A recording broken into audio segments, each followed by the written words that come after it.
السلام علیکم پیارے دوستوں، آج میں آپ کے لیے لے کر آئی ہوں ایک نئی سٹوری جس کا نام ہے رازق ہے بے شک خدا۔ تو اپنی سٹوری کو اسٹارٹ کرتے ہیں۔ میں حاجی صاحب کے وسیع و عریض ڈرائنگ روم میں بیٹھا ان کا انتظار کر رہا تھا۔ ادھر ادھر نظر گھمائی تو دیکھا کہ قیمتی شو پیس، بہترین گلوب، بڑا سا رنگین ٹی وی، خوبصورت ٹیلی فون اور مصنوعی بیلیں دیواروں سے چپکی ہوئی تھیں۔ فرنیچر بھی اعلیٰ قسم کا تھا، صوفے اتنے نرم کہ بندہ دھنستا چلا جائے۔ ابھی میں ڈرائنگ روم کا جائزہ لے رہا تھا کہ ایک خادم ٹرالی دھکیلتا ہوا آیا اور چائے وغیرہ پیش کرنے لگا۔ اس نے بس اتنا کہا کہ حاجی صاحب آ رہے ہیں، آپ چائے وغیرہ پی لیں۔ حاجی صاحب کا پورا نام محمد اشرف تھا۔ انہوں نے متعدد حج کیے جس کی وجہ سے حاجی صاحب مشہور ہو گئے۔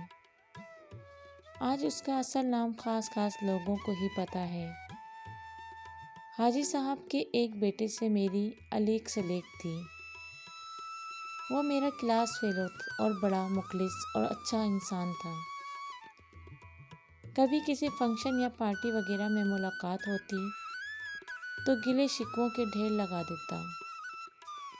کچھ عرصے پہلے اس نے بتایا کہ والد صاحب نے تمام جائیداد، فیکٹریاں، زمینیں ہم بہن بھائیوں میں تقسیم کر دی ہیں اور خود فارغ البال ہو کر ذکر الہی میں مصروف ہو گئے ہیں۔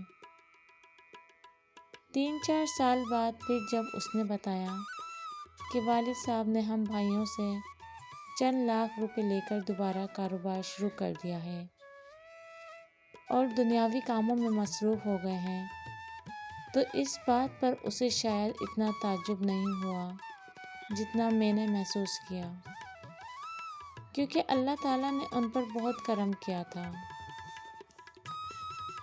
دور دور تک ان کی شہرت تھی، جسے پھونک مارتے، دوا یا دعا دیتے، اللہ تعالیٰ اس پر کرم کرتا۔ بہت سے عقیدت مند پیسوں سے خدمت کرنا چاہتے مگر حاجی صاحب نہ لیتے، صرف دعا اور نماز کے لیے کہتے۔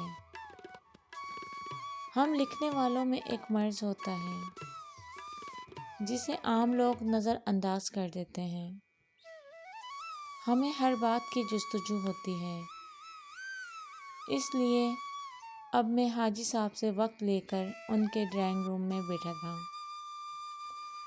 کچھ دیر بعد حاجی صاحب تشریف لائے، بڑے اتفاق سے ملے اور پوچھا، ہاں فرماؤ کیسے آئے ہو؟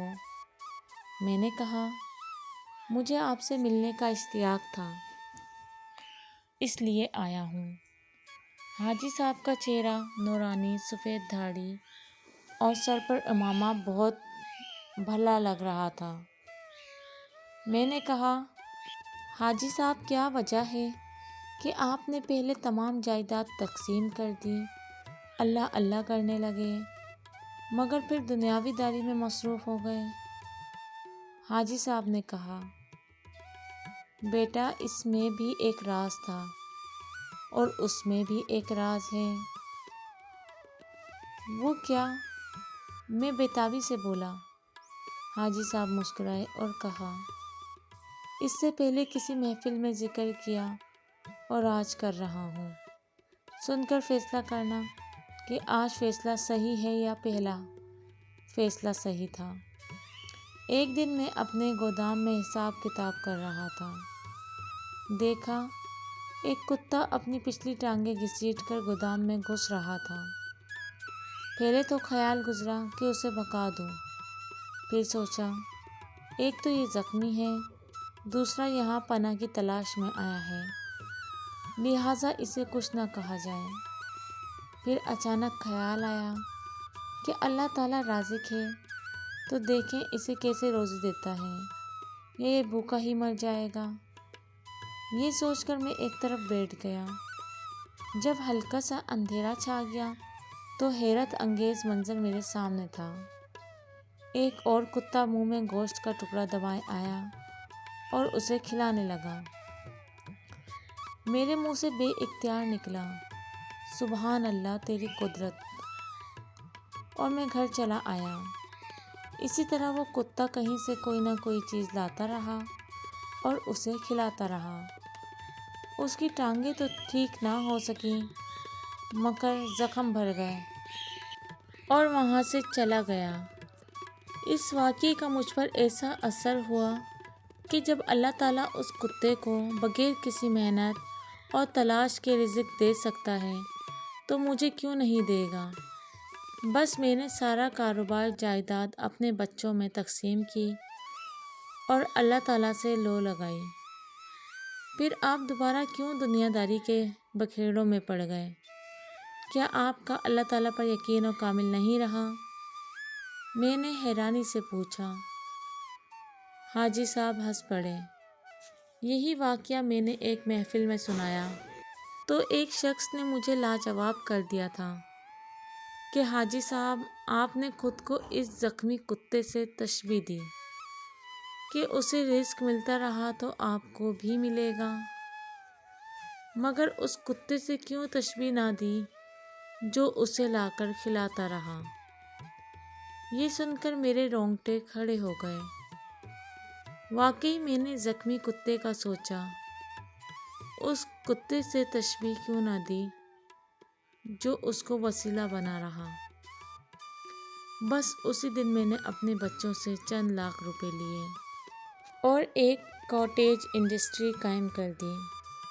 اس وقت غریب بستیوں میں درجنوں سے اوپر کاٹیج انڈسٹریز قائم ہیں جن میں غریب عورتیں اور بچیاں کام کر رہی ہیں۔ وہ اپنا رزق بھی کما رہی ہیں اور ساتھ مجھے دعائیں بھی دے رہی ہیں۔ میرے خیال میں یہ کسی بھی نفلی عبادت سے کہیں بہتر عبادت ہے۔ میرے اس وسیلے سے تقریباً 700 خاندان پل رہے ہیں۔ یہ سننا تھا کہ میری آنکھوں میں آنسو آ گئے۔ واہ مولا، ایک شخص کے وسیلے سے 700 خاندان پل رہے ہیں۔